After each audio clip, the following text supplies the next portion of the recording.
જોઈ રહ્યા છો ગુજરાત ફર્સ્ટની વિશેષ રજૂઆત ભાવિ દર્શન.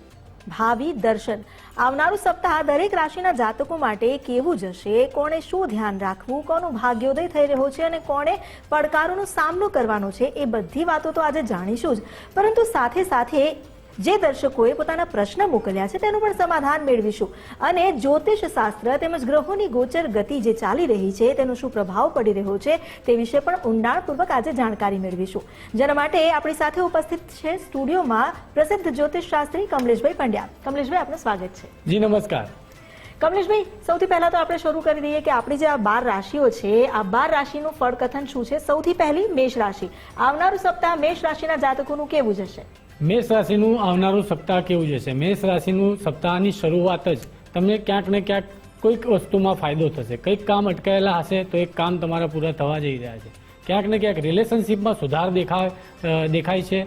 સાથે સાથે જે લોકો સ્ટુડન્ટ હોય, વિદ્યાર્થી વર્ગ હોય તો ભણવામાં રુચિ રહેશે. એક્ઝામ્સ હોય તો એક્ઝામ્સમાં માર્ક્સ સારા આવે.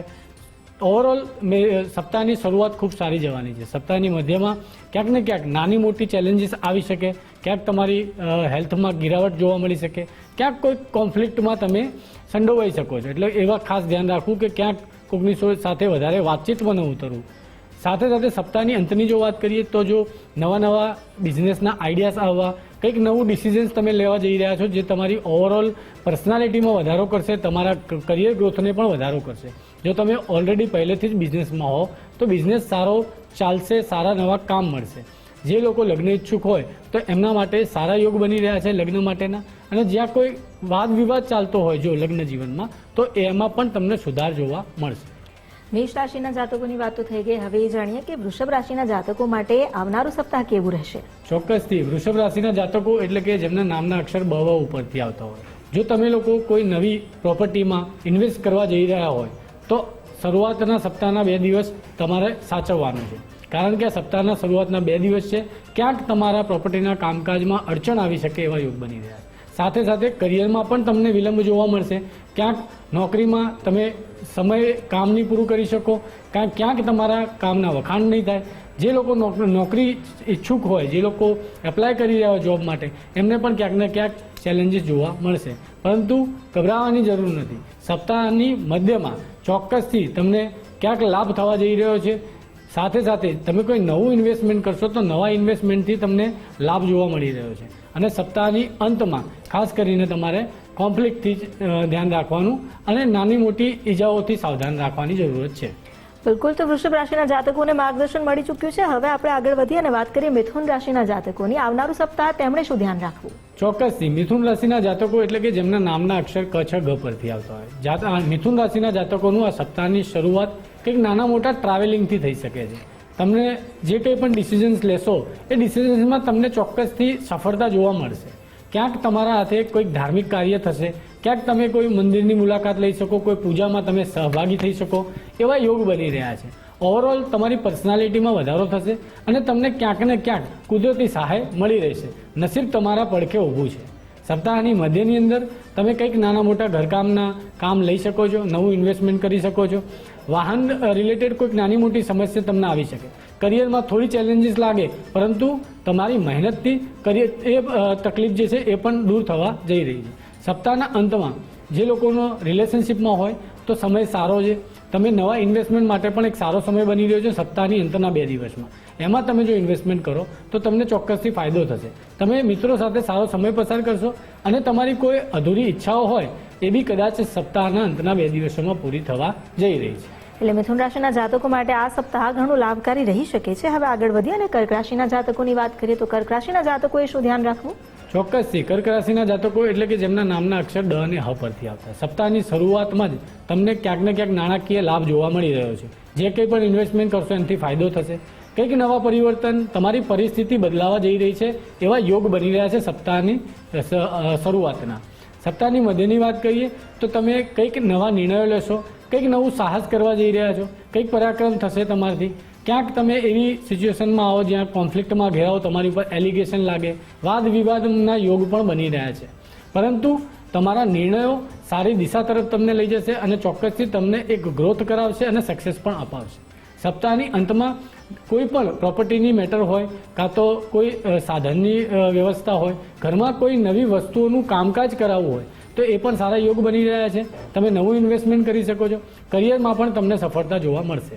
કર્ક રાશિના જાતકો માટે પણ ગ્રહોની ગોચરમાં ગતિ આગામી સપ્તાહ કેવું લઈને આવી રહી છે તેની જાણકારી આપણે મેળવી જ લીધી છે. આગળ રાશિઓનું ફળકથન તો જાણીશું, પરંતુ તે પહેલા એક દર્શક મિત્રનો સવાલ છે, તેનું સમાધાન પણ જોઈએ. કમલેશભાઈ, સવાલ એવો છે કિશનભાઈનો કે તેમની જન્મ તારીખ આપી છે એમણે 11/1/90, 1:13 રાત્રે એમનો જન્મ થયો છે રાજકોટમાં. તેમનો સવાલ એવો છે કે અરેન્જ મેરેજ કે લવ મેરેજ થશે, અને થશે તો કઈ કાસ્ટમાં થશે, અને નોકરીમાં આગળ વધવાના કેટલા ચાન્સ છે, ફોરેન જવાના ચાન્સ કેટલા? ચોક્કસથી કિશનભાઈની જે કુંડળી છે એ તુલા લગ્નની કુંડળી અને મિથુન રાશિ બની રહી છે. કિશનભાઈની કુંડળીમાં એક તો તમારી કુંડળીમાં શુક્ર અને બુધની મહાદશા અંતરદશાનો પીરિયડ ચાલુ છે કિશનભાઈ, જે ફેબ્રુઆરી 2029 સુધી રહેશે. એટલે તમને પહેલાં કહી દઉં કે આ પીરિયડ તમારા માટે ગોલ્ડન સાબિત થઈ શકે છે. આ પીરિયડમાં ઘણા બધા સારા યોગ બની રહ્યા છે. એટલે ખાસ કરીને જો તમારો પ્રશ્ન જે એરેન્જ મેરેજ કે લવ મેરેજનો જે છે, એમાં લવ મેરેજના ચોક્કસથી યોગ બની રહ્યા છે એવું દેખાય છે. અને એ પણ ફેબ્રુઆરી 2029 પહેલાં તમારા મેરેજ થઈ જશે એવા યોગ બની રહ્યા છે. તમારી કુંડળીમાં કિશનભાઈ સપ્તમ સ્થાનનો માલિક મંગળ, જે બીજા સ્થાનમાં બેસી અને પોતે ચોથી દ્રષ્ટિથી પંચમ ભાવને જોઈ રહ્યો છે. પંચમ ભાવ પ્રેમનું છે. સાથે સાથે પંચમ ભાવનો માલિક શનિ ગ્રહ એ પણ ત્રીજા સ્થાનમાં બેઠેલો છે અને પોતાની ત્રીજી દ્રષ્ટિ પંચમ સ્થાનમાં એટલે કે મૂળ ત્રિકોણ રાશિમાં જ છે. જેથી ઓવરઓલ તમારું પંચમ સ્થાન જે પ્રેમ સંબંધોને બતાવે છે. એટલે લવ મેરેજની પ્રોમિસ બતાવેલી છે. એટલે આ 2029 ફેબ્રુઆરી પહેલાં લવ મેરેજ શક્ય બની શકે. સાથે સાથે તમારા પ્રશ્નનો જવાબ આપીએ કે નોકરીમાં આગળ વધવાના ચાન્સ ક્યારે છે, તો ચોક્કસથી નોકરીમાં આગળ વધશો, અને એ પણ આ વર્ષની અંદર જ ડિસેમ્બર 2026 પહેલાં તમારી જે મહાદશા ચાલે છે એ શુક્ર, બુધ અને સૂર્યની મહાદશા અંતરદશા જે ચાલશે આ સમયના પીરિયડમાં, ત્યારે ચોક્કસથી તમને નોકરીમાં પ્રમોશન મળવાના યોગ, આગળ વધવાના યોગ બની રહ્યા છે. ફોરેન જવાના ચાન્સ 100% ફોરેન જઈ શકો છો તમે. અને એના માટે પણ જો તમને ચોક્કસ સમય કહી દઉં તો એપ્રિલ 2027થી લઈ અને ઓક્ટોબર 2027, જ્યાં તમારી પ્રત્યંતર દશામાં રાહુનો પ્રવેશ થશે, ત્યારે તમારા માટે ફોરેન જવાના યોગ ખૂબ જ સારા બની રહ્યા છે. બિલકુલ. એટલે કિશનભાઈએ જે સવાલ કર્યો છે તેનું સમાધાન આપને મળી ગયું હશે, આપને જવાબ મળી ગયો છે એવી અમને આશા છે. હવે આપણે આગળ વધીએ અને જે અન્ય રાશિ છે તેના જાતકોનું ફળકથન જાણીએ. આ સપ્તાહનું સિંહ રાશિ માટે આવનારું સપ્તાહ કેવું છે? ચોક્કસથી સિંહ રાશિના જાતકો વિશે વાત કરીશું. સપ્તાહની શરૂઆત જ ખૂબ જ સારી થવા જઈ રહી છે. સપ્તાહના 2 દિવસમાં તમારી ઓવરઓલ પર્સનાલિટીમાં વધારો થશે, તમારી વાતમાં વજન પડશે, લોકો તમને મહત્વ આપશે અને તમારા તરફ આકર્ષણ પણ વધવા જઈ રહ્યું છે. ઓવરઓલ તમે તમારી લાઈફમાં એક પ્રોગ્રેશન તરફ આગળ વધશો એવા શરૂઆતના 2 દિવસ છે. લગ્ન ઈચ્છુક લોકો માટે પણ સારા સમાચાર મળી શકે. સપ્તાહની મધ્યમાં તમને નાણાકીય લાભ જોવા મળશે, કૌટુંબિક કાર્યો જોવા મળશે, કોઈ કુટુંબના કામમાં તમારે ભાગીદાર થવું પડશે. સાથે સાથે જો કોઈ તમે કાગળિયા કામકાજ હોય, ડોક્યુમેન્ટેશનવાળા કોઈ કામકાજ હોય તો એમાં પણ તમને સફળતા જોવા મળશે. બદલાવનો સમય છે અને બદલાવ ચોક્કસથી સારો સમય લાવશે. ત્યારબાદ કન્યા રાશિની જો વાત કરીએ તો કન્યા રાશિના જાતકો માટે શું માર્ગદર્શન? ચોક્કસથી કન્યા રાશિ એટલે કે આ સપ્તાહની પહેલી સુપરસ્ટાર રાશિ થવા જઈ રહી છે. કન્યા રાશિ આ સપ્તાહ એકદમથી સ્પોટલાઇટમાં જોવા મળશે. આ સમય તમારી લાઈફમાં એક સ્ટ્રોંગ ઇમોશનલ રીસેટ થઈને આવશે, જે તમને ફાઇનાન્શિયલ ગ્રોથ આપશે. તમને અંદરથી એક નવી ક્લેરિટી ચોક્કસથી જોવા મળશે. જે કન્ફ્યુઝન હતું એ બધા જ કન્ફ્યુઝન દૂર થશે અને ક્લેરિટી જોવા મળશે તમને. તમારા કોન્ફિડન્સ, તમારા પર્સનાલિટીમાં અને તમારી ઓરામાં એકદમથી જ ટ્રાન્સફોર્મેશન જોવા મળી શકે છે. લોકો તમારી પ્રેઝન્સને નોટિસ કરશે અને તમને એક નેચરલી એટેન્શન મળશે. આ વીક ખાસ કરીને ફાઇનાન્શિયલ મેટર અને તમારી ડોમેસ્ટિક હેપીનેસ માટે ખૂબ જ સારો સમય બનવા જઈ રહ્યો છે. એક નાનકડી સલાહ તમને હું આપીશ તો આ સપ્તાહમાં તમે તમારા ઇમોશન્સ ઉપર ઘણો કંટ્રોલ રાખજો, અને જેથી કરીને તમારી ડિસિઝન્સ જે હોય અને જે કંઈ પણ ડિસિઝન્સ લો એ ડિસિઝન્સમાં ક્લારિટી સાથે ડિસિઝન્સ લેજો. કન્યા રાશિ માટે આ સપ્તાહ નોર્મલ નથી, ખૂબ જ સારું છે. બિલકુલ. એટલે કન્યા રાશિના જાતકોએ તો આનંદ કરવાની જરૂર છે, બસ નિર્ણય થોડા ધ્યાનથી લેજો. કન્યા રાશિ બાદ હવે તુલા રાશિની વાત કરીએ. તુલા રાશિના જાતકો માટે ગોચરમાં ગ્રહોની ગતિ કઈ દિશામાં જઈ રહી છે? ચોક્કસથી તુલા રાશિ માટે આ સપ્તાહ ખૂબ જ સારું થવા જઈ રહ્યું છે. સપ્તાહની શરૂઆતના 2 દિવસ જે તમે કોઈ અટકેલા કામ હોય તે પૂરા થઈ જશે. તમને લાભ જ લાભ જોવા મળશે. જે વસ્તુ ઉપર હાથ મૂકશો એ વસ્તુ તમારા પક્ષમાં આવીને પડશે. સાથે સાથે તમને મિત્ર તરફથી ચોક્કસથી ફાયદો જોવા મળશે. કોઈ એવી વાત બનશે જેમાં તમને મિત્રો તરફથી સાથ અને સહકાર મળશે. સાથે સાથે તમે જો કોઈ નવા ઇન્વેસ્ટમેન્ટ કરવા માંગતા હોય તો સપ્તાહના શરૂઆતના 2 દિવસ તમારા માટે સારા છે. સપ્તાહની મધ્યમાં તમારી થોડી માનસિક ચિંતાઓમાં વધારો થાય, થોડા તમારા ખર્ચા તમારા અનકંટ્રોલ થાય, તમારા હાથ બહાર ખર્ચા જતા રહે એવા પણ યોગ બને. પરંતુ તમારે ચોક્કસથી વિચારીને ચાલવું પડશે. તમારે ક્યાં પૈસાનો ખર્ચ કેટલી જગ્યાએ કરવો એના નિર્ણય તમારે યોગ્ય દિશામાં અને યોગ્ય સમયે લેવા પડશે. સપ્તાહની અંતમાં તમારા કોન્ફિડન્સમાં વિશ્વાસ પાછો ફરશે, તમારી પર્સનાલિટીમાં વધારો થશે અને તમને લોકોનું આકર્ષણ અને એટ્રેક્શન પણ મળશે. તુલા રાશિના જાતકોની વાત કરી, હવે વૃશ્ચિક રાશિના જાતકો માટે શું માર્ગદર્શન? ચોક્કસથી વૃશ્ચિક રાશિના જાતકો માટે આ સપ્તાહ કરિયરમાં બહુ સારા ફેરફાર લઈને આવી રહ્યું છે. સપ્તાહની શરૂઆતમાં જે લોકો નોકરી ઈચ્છુક હોય તેમને નોકરી મળવાના ખૂબ જ પ્રબળ યોગ બની રહ્યા છે. સાથે સાથે જે કાર્ય તમે લઈને બેઠા હોય, કોઈ મહત્વની ઇમ્પોર્ટન્ટ મિટિંગ્સ લઈને બેઠા હોય તો પણ વૃશ્ચિક રાશિના જાતકોની આ મિટિંગ્સ ખૂબ જ સારી થવા જશે. તમે જ્યાં કામ કરતા હશો ત્યાં તમારા કામની પ્રશંસા થશે. તમને કંઈક ને કંઈક એવોર્ડ રિવોર્ડ મળી શકે છે સપ્તાહની મધ્યની અંદર. સપ્તાહની મધ્યમાં તમારા અટકેલા કાર્ય પૂરા થશે, તમારી ઈચ્છાઓ પૂરી થશે અને જે કંઈ કાર્ય તમે કર્યું છે એનો જે લાભ છે એ તમને સપ્તાહની મધ્યમાં જોવા મળી જશે. સપ્તાહની અંતમાં નાના મોટા ચઢાવ ઉતાર જોવા મળશે. કંઈક માનસિક ચિંતાઓ તમારી બદલાશે, એમાં વધારો થાય, પરંતુ ગભરાવાની કોઈ જરૂર નથી. સપ્તાહ તમારું સારું છે. વૃશ્ચિક રાશિના જાતકોનું પણ ફળકથન તો આપણે જાણી લીધું કે આ સપ્તાહ આપનું કેવું રહેવાનું છે. હવે આગળ વધી અને રાશિઓને પણ ફળકથન જાણીશું, પરંતુ તે પહેલા રસિકભાઈનો એક સવાલ આવ્યો છે. તેમણે જન્મ તારીખ આપી છે 9 ફેબ્રુઆરી 2016. ગાંધીનગરમાં જન્મ છે, સવારે 9:15 આ ડિટેલ્સ એમણે આપી છે અને તેમના વાલી તરફથી આપવામાં આવી છે. અને એમણે કહ્યું છે કે સ્વભાવ તેજ છે, ભણવામાં કેવું રહેશે અને ભવિષ્ય કેવું રહેશે? આ કુંડળી પરથી તમારા 3 પ્રશ્ન છે. ભણવામાં કેવું રહેશે, તો એનો જવાબ હું તમને આપી દઉં. સૌપ્રથમ જાણી લઈએ કે આ કુંડળી જે છે એ આ કુંડળી મીન લગ્નની અને કુંભ રાશિ તમારી કુંભ રાશિ બને છે અને મીન લગ્નની કુંડળી છે. તમારી કુંડળીમાં રાહુ બુધની દશા ચાલે છે, જે ડિસેમ્બર 2025 થી જુલાઈ 2028 સુધી રહેવાની છે.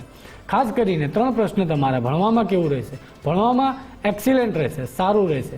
ફોરેનના સારા યોગ છે, તમે ભણવા માટે તમારા બાળકને બહાર મૂકી શકો છો એવા ફોરેન એજ્યુકેશનના યોગ બની રહ્યા છે કુંડળીમાં. બીજા નંબરે તમારો પ્રશ્ન સ્વભાવ કે તેજ છે, તો આમાં બદલાવ આવશે કે નહીં? ચોક્કસથી સ્વભાવનો અર્થ જ બદલાવ છે અને કુંડળીમાં પણ એ જોવા મળી જ જાય છે અને સ્વભાવ એમનો ચોક્કસથી બદલાશે, યોગ્ય દિશામાં બદલાશે, પરંતુ એને એક સમય લાગશે. સાથે સાથે ત્રીજો પ્રશ્ન જે છે તમારો ભવિષ્ય કેવું રહેશે. હવે અહીંયા પ્રશ્ન થાય કે તમારા બાળકની ઉંમર કેટલી, 10 વર્ષ. તો જ્યોતિષની અંદર હું હંમેશા કહેતો હોઉં છું કે ક્યારે પણ કોઈ નાનું બાળક હોય તો ત્યાં સુધી જરૂર ન પડે ત્યાં સુધી તમારે કુંડળી જોવાની અને એના ભવિષ્ય જોવાની ચિંતા કરવાની જરૂરત જ નથી. બાળકની તમારી કુંડળી એક્સિલન્ટ જ છે, પરંતુ હું હંમેશા લોકોને માર્ગદર્શન આપતો હોઉં છું કે નાનું બાળક હોય, ખાસ કરીને 10 વર્ષથી નીચે, તો એની કુંડળી ન જોવી જોઈએ. પરંતુ તમારા બાળકની કુંડળી જોતા ખૂબ સારી કુંડળી છે. એની જીવનની અંદર હું તમને પ્રશ્ન કર્યો છે એટલે તમને જવાબ આપી જ દઈશ કે એના કરિયરમાં ફાઇનાન્સ લેવલમાં કોઈ પ્રોબ્લેમ ક્યારે બી નહીં આવે. એના કરિયરમાં ગ્રોથ જોવા મળશે, કરિયરમાં નેમ ફેમ પાવર પોઝિશન 100% જોવા મળશે. એની જન્મકુંડળીમાં, બાળકની જન્મકુંડળીમાં ગુરુ રાહુનો આમ તો ચાંડાળ યોગ કહેવાય, પરંતુ લોકો એને નેગેટિવલી એનું મહત્વ બતાવતા હોય છે, એની નેગેટિવ અસરો બતાવતા હોય છે. પરંતુ તમારા બાળકની કુંડળીમાં મીન લગ્ન એનો માલિક જ ગુરુ બને છે. ગુરુ રાહુની જે યુતિ છે 6થા સ્થાનમાં, એ પ્રબળ શત્રુ હંતા યોગ બનાવી રહ્યો છે. એટલે તમારા બાળકને ખાસ હું સલાહ આપીશ કે તમે કોઈ કોમ્પિટિટિવ એક્ઝામ્સમાં એને તૈયારી કરવા માટે આગળ વધારો. એમ પણ સૂર્ય અને બુધ 11મા સ્થાનમાં બુધાદિત્ય યોગ બનાવી રહ્યા છે. એટલે બાળક ખૂબ જ ક્રિએટિવ, ઇન્ટેલિજન્ટ અને બુદ્ધિશાળી વ્યક્તિ છે. એટલે તમે એને ગવર્મેન્ટ જોબમાં કાં તો કોઈ કોમ્પિટિટિવ એક્ઝામમાં મોકલશો તો ચોક્કસથી એને સફળતા મળશે. એને જ કહેવાય છે પ્રબળ શત્રુ હંતા યોગ. અહીં આપે જે એક વાત કરી કે નાના બાળકોની કુંડલી જોવી ન જોઈએ, એવું કહેવાય પણ છે. ઘણા લોકો એવું માનતા હોય છે કે જો બાળક નાનું હોય તો તેની કુંડલી ન જોવી. એટલે અહીં સવાલ એ થાય છે કે શું બાળકો નાના હોય તો કુંડલી જોવી કે ન જોવી? અગર નહીં જોવી તો કેમ, જોવી તો કેમ? ખૂબ સરસ પ્રશ્ન કરેલો છે. આ પ્રશ્નમાં ઘણા મતમતાંતર લોકોના અલગ અલગ હોય છે, પણ મારો પર્સનલ અનુભવ હું તમને કહીશ કે હું ક્યારેય નાના બાળકોની કુંડળી ન જોવા માટે હંમેશા લોકોને માર્ગદર્શન કરતો હોઉં છું. એના ઘણા બધા કારણો છે. નાના બાળકોની કુંડળી જોવી તો કેમ જોવી અને ન જોવી તો કેમ ન જોવી, એના ઘણા બધા મતાંતરો છે. હું તમને ખાસ કરીને જો એનું નોલેજ આપું તો જોવી તો કેમ જોવી અને ક્યારે જોવી. જો બાળકમાં કોઈ તકલીફ હોય તો જ જોવી, કે તમને લાગતું હોય કે બાળકમાં કંઈક ને કંઈક શારીરિક સમસ્યા છે કાં તો બીજી કોઈ પણ સમસ્યા છે, તો તમે જોઈ શકો છો, કેમ કે એમાંથી તમને સમાધાન મળે છે. કુંડળી જોવાથી તમને માર્ગદર્શન મળી જાય છે કે આમાં કેવી રીતે હવે બદલાવ લાવવાથી શું પરિણામ બદલાશે. અને ન જોવી તો કેમ ન જોવી. હવે ન જોવાનું કારણ જે છે એ ખૂબ જ સુંદર છે. ન જોવું એટલા માટે કારણ કે તમે જોશો કે કોઈ પણ બાળક જ્યારે 10 વર્ષનું હોય ત્યારે સૌથી વધારે એનો સમય કોની સાથે વ્યતીત થાય છે એ મહત્વનું છે. બાળક 10 વર્ષનું હોય એટલે સૌથી વધારે સમય માતા પિતા સાથે આપતો હોય છે. બીજા નંબરે 10 વર્ષનું બાળક 5મા કે 6ઠા ધોરણમાં ભણતું હોય છે. હવે તમે જોવા જશો ગ્રહોના આધીન તો આમ તો માણસ જ્યારે ચાલે છે ત્યારે માણસની જોડે 9 ગ્રહો ચાલે છે, પરંતુ સમય સાથે દરેક ગ્રહો પોતપોતાનો વધારે કાં તો ઓછો એનર્જી આપતા હોય છે. નાનું બાળક જે 10 વર્ષનું હોય તો એની બાજુમાં માતા પિતા સમાન ભગવાન ગુરુ, સૌથી મોટા ગુરુ કયા કીધા તો કે માતા પિતા. એટલે કે સૌથી પહેલાં તો એ માતા પિતાની સંરક્ષણમાં છે, તેમની છત્ર છાયા હેઠળ છે. એટલે અહીંયા કહેવાય છે પ્રોટેક્શન. એટલે જ્યારે ગુરુની વાત આવે છે તો જુપિટર પ્લેનેટની વાત આવે છે. તો ગુરુને કહેવાય જ છે ગુરુ બૃહસ્પતિ જીવ, જે જીવનો કારક છે, જે જીવનો સંરક્ષણ છે, જે જીવને પ્રોટેક્શન આપે છે. એ ગુરુ ગ્રહની સૌથી વધારે એનર્જી એમના માતા પિતા સમાન બાળકની હોય તો એ બાળકને કશું થવાનું નથી. નંબર 2 કે બાળક જ્યારે ભણતું હોય તો જ્યારે ભણતર અને એજ્યુકેશનની વાત આવે ત્યારે પણ ગુરુની વાત આવે, તો એનો મતલબ એની એનર્જી પણ વધારે છે. અચ્છા, જે ભણતર જે વ્યક્તિ આપી રહ્યું છે એ શિક્ષક પણ ગુરુ સમાન છે. તો હું એટલા માટે ના પાડતો હોઉં છું કે જ્યારે ગુરુની પ્રોટેક્શન હોય જે કોઈ પણ વ્યક્તિ ઉપર, આ તો ખાલી આપણે બાળકની વાત કરી, પણ જો કોઈ વ્યક્તિની કહેવાય છે કે ગુરુની મહાદશા ચાલી ગઈ તો એ માણસ 7 પેઢી કમાઈ લે એટલું એ ધન ઉપાર્જન કરી શકે છે. એટલે એની જીવનની અંદર સુખ શાંતિ આવે છે, કારણ કે પ્રોટેક્શનનો અને બ્લેસિંગ્સનો કારક છે.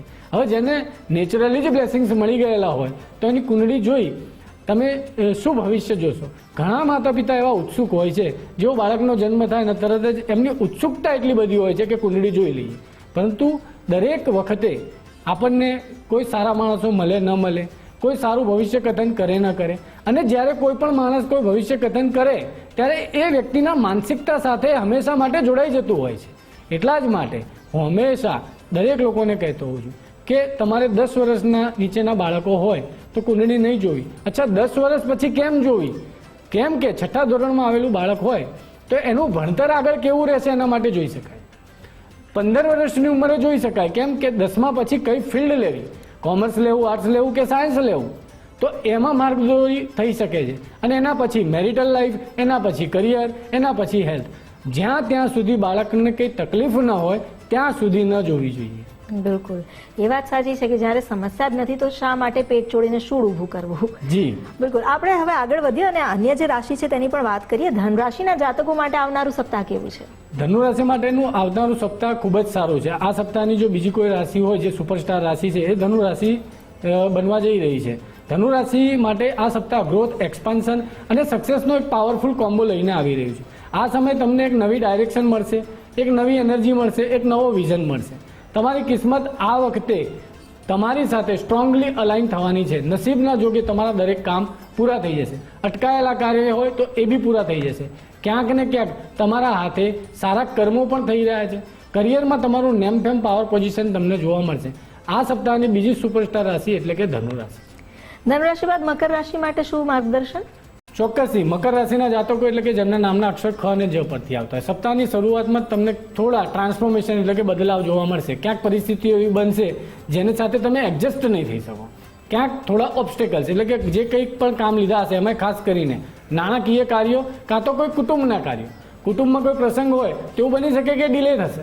એવા યોગ સપ્તાહની શરૂઆતના 2 દિવસ રહેવાના છે, પરંતુ સપ્તાહના પાછળના 4 દિવસ એક્સિલન્ટ રહેવાના છે. ભાગ્યનો ભરપૂર સાથ મળશે અને કરિયરમાં તમારો પ્રોગ્રેસ થશે.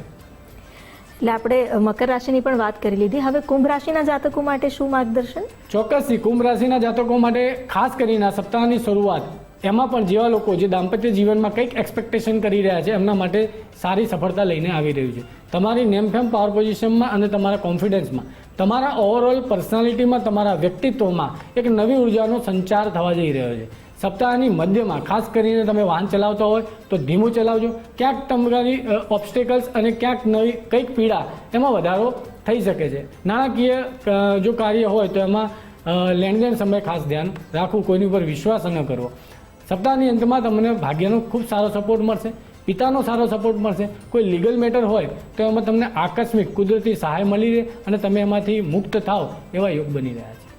બિલકુલ. હવે જે રાશિચક્રની અંતિમ રાશિ છે મીન રાશિ, તેની વાત કરી લઈએ તો તે લોકોના માટે આવનારું સપ્તાહ કેવું? ચોક્કસથી મીન રાશિના જાતકો માટે સપ્તાહની શરૂઆત થોડી ચેલેન્જિંગ રહેશે. સપ્તાહના 2 દિવસ ચેલેન્જીસ રહેશે, હેલ્થ રિલેટેડ ચેલેન્જીસ રહેશે. કંઈક ને કંઈક તમે કોઈ જગ્યાએ લોન એપ્લાય કરેલી હોય, ક્યાંક ને ક્યાંક નવી અડચણો ઊભી થશે. ક્યાંક તમારી માનસિક ચિંતાઓમાં વધારો જોવા મળી રહ્યો છે. પરંતુ સપ્તાહની મધ્યની અંદર તમારી જીવનની અંદર એક નવી એનર્જીનો સંચાર થવા જઈ રહ્યો છે. કંઈક સારા નિર્ણયો તમે લેશો, કંઈક નવા બિઝનેસના આઈડિયા આવશે. જે લોકો પહેલેથી જ બિઝનેસમાં હોય તો ધંધો સારો ચાલશે, નવા કામ મળશે, નવી ઓપોર્ચ્યુનિટીઝ મળશે. પરંતુ સપ્તાહની અંતમાં તમારે 2 દિવસ સાચવવાનું જરૂર છે. ખાસ કરીને નાણાકીય લેણદેણ હોય એમાં સાચવવાનું છે. અને કૌટુંબમાં ખાસ કરીને તમારે વાતચીતમાં તમારી વાણીથી કોઈનું મન ના દુભાય અને તમારી વાણીથી કોઈની જોડે ઝઘડો કે કોન્ફ્લિક્ટ ઊભો ન થાય એનું ખાસ ધ્યાન રાખજો. કોઈ એક એવી રાશિ જેના સપ્તાહમાં ખાસ ધ્યાન રાખવાની જરૂર છે એ મીન રાશિ બને છે. બિલકુલ. આપણે 12 રાશિઓનો જે ફળકથન છે એ તો જાણી લીધા છે આવનારા સપ્તાહના, પરંતુ આપણે જ્યારે ગોચરમાં ગ્રહોની ગતિની વાત કરીએ તો તાજેતરમાં જ્યાં શુક્રનું રાશિ પરિવર્તન થયું, આ રાશિ પરિવર્તનની અસરો કઈ કઈ રાશિ પર થશે? ચોક્કસથી 26 માર્ચ 2026ના દિવસે શુક્રનું રાશિ પરિવર્તન, શુક્રનું ગોચર કઈ રાશિમાં તો કે મેષ રાશિમાં થયું છે અને આશ્લેષા નક્ષત્રમાં. અહીંયા મેષ રાશિનો અધિપતિ ગ્રહ મંગળ છે, તો શુક્ર મંગળનું કોમ્બિનેશન બની રહ્યું છે. શુક્ર મંગળનું આ કોમ્બિનેશન છે ખૂબ જ દુર્લભ સંયોગ બની રહ્યો છે. આ ગોચરથી ખાસ કરીને આ સમય શુક્ર તમને શું આપશે તો શુક્રના બદલાવથી અમુક રાશિઓને ધનની સુખાકારી, સુખ સમૃદ્ધિમાં વધારો થવો, તેમના પૈસામાં, આવકમાં નવી તકોનું સર્જન થવું, આવા ખાસ કરીને યોગ બની રહ્યા છે. કઈ રાશિ છે તો 5 રાશિઓનો ફાયદો થશે. નંબર 1 રાશિ છે મેષ રાશિ, નંબર 2 રાશિ છે મિથુન રાશિ, નંબર 3 રાશિ છે સિંહ રાશિ, નંબર 4 રાશિ છે મકર રાશિ અને નંબર 5 રાશિ છે મીન રાશિ. શું ફાયદા થશે? આપ ખાસ કરીને આ 5 રાશિઓને આવકમાં વધારો ચોક્કસથી જોવા મળશે. પ્રમોશન અને કારકિર્દીમાં તમારો ગ્રોથ થશે. અટકાયેલા પૈસા કોઈ જગ્યાએ હોય, નાણાં ફસાયેલા હોય એ પાછા આવી શકે અને કોઈ અટકાયેલા કામ હશે એ આગળ ધપી જશે. સાથે સાથે તમારા આત્મવિશ્વાસમાં અને તમારી પર્સનાલિટીમાં પણ વધારો થશે. બિલકુલ. એટલે આજે શુક્રનું રાશિ પરિવર્તન થઈ રહ્યું છે તો આટલી રાશિઓ માટે ખૂબ સારા પરિણામ લઈને આવી રહ્યું છે. હવે આપણે જ્યારે રાશિની વાત કરીએ છીએ, આપણે અગાઉ મેષ અને વૃષભ રાશિની તો વાત કરી હતી, આજે એ પણ વાત કરીએ કે મિથુન રાશિ જો હોય તો એ રાશિગત જે સ્વભાવ છે જાતકોમાં એ કેવી રીતે આવે ને કેવો હોય? તો વાત કરીશું મિથુન રાશિ વિશે. મિથુન રાશિ એક એર એલિમેન્ટની રાશિ છે, જે ના તો ચર રાશિ છે ના તો ફિક્સ રાશિ છે. આ એક એવી મ્યુટેબલ રાશિ છે. મ્યુટેબલ એટલે કે જે દ્વિસ્વભાવ રાશિ છે. એટલે ચોક્કસથી એ લોકોમાં શું દેખાય તો એક તો એડપ્ટેબિલિટી દેખાય, ફ્લેક્સિબિલિટી દેખાય અને એક લાઈફ ચેન્જિંગ પર્સનાલિટીનું પ્રતિનિધિત્વ આ રાશિના લોકો કરતા હોય છે. ખાસ કરીને વાત કરીએ કે તો આ રાશિના લોકો કોમ્યુનિકેશન ક્ષેત્રે, લર્નિંગના ક્ષેત્રે અને નેટવર્કિંગના ક્ષેત્રે આમને કુદરતી મહારત હાથ ધરેલો હોય છે. તેમની પર્સનાલિટી ખૂબ જ વર્સટાઇલ હોય છે, બહુમુખી પ્રતિભાથી ભરપૂર અને કોઈ પણ સિચ્યુએશનમાં આ લોકો પોતાને એફર્ટલેસલી એડજસ્ટ કરી લેવાની કળા ધરાવતા હોય છે. તેમનું કોમ્યુનિકેશન ખૂબ જ ઇન્ફ્લુએન્સિંગ અને ઇમ્પેક્ટફુલ હોય છે. તેઓ કોઈ પણ વાતને ધ્યાનથી સાંભળે છે, ડીપ લેવલ પર તેને સમજે છે અને સમય સાથે યોગ્ય ગાઈડન્સ અને સમાધાન આપનારી રાશિવાળા મિથુન રાશિવાળા હોય છે. એટલે તેમને એક્સિલન્ટ લિસનર અને ગાઈડન્સ તરીકે પણ ઓળખવામાં આવે છે. તેમની ગ્રાસ્પિંગ પાવર ખૂબ જ ફાસ્ટ હોય છે. એટલે આ લોકો ક્વિક લર્નર્સ અને ફાસ્ટ એક્શન ટેકર હોય છે. તેઓ જેવા સાથે તેવા એવો સ્માર્ટ અને સેન્સેશનલ વ્યવહાર રાખતા હોય છે. ખાસ કરીને તેમની જો કોઈ નબળાઈની વાત કરીએ તો આ લોકો ડિસિઝન્સ મેકિંગમાં મોટે ભાગે લોકો ઉપર ડિપેન્ડ રહેતા હોય છે. જે દિવસે મિથુન રાશિના લોકો પોતાના સેલ્ફ ટ્રસ્ટને ડેવલપ કરી લે ત્યારે તેમની સક્સેસને રોકવો મુશ્કેલ બની જતો હોય છે. બરાબર, આપે જે મિથુન રાશિના જાતકો માટે પણ માહિતી આપી છે ખૂબ જ સરસ છે, એટલે લોકો પણ સમજી શકે કે તેમના રાશિગત સ્વભાવ શું આવી રહ્યા છે અને ક્યાં સુધારની જરૂર છે, કયા એવા પાસા છે જેનું બળ તેમને મળી રહ્યું છે. જે પણ માહિતી આપે આપી, જે રાશિઓનું ફળકથન કહ્યું, આપનો ખૂબ ખૂબ આભાર કમલેશભાઈ. જી રાધે રાધે, જય શ્રી કૃષ્ણ, હર હર મહાદેવ. તો આજે આપણે આવનારા સપ્તાહનું માર્ગદર્શન મેળવી લીધું છે. ગ્રહોની ગોચરમાં થઈ રહેલી ગતિ આપણને કેવી ગતિમાં લઈ જઈ રહ્યું છે એ પણ જાણી લીધું છે. તો એ માર્ગદર્શનના આધારે આપણે પણ પ્રગતિના પંથે આગળ વધી શકીએ એ જ આશા સાથે આજની આ કડીને હવે અહીં જ સમાપન કરીએ. ફરી મળીશું. નમસ્કાર.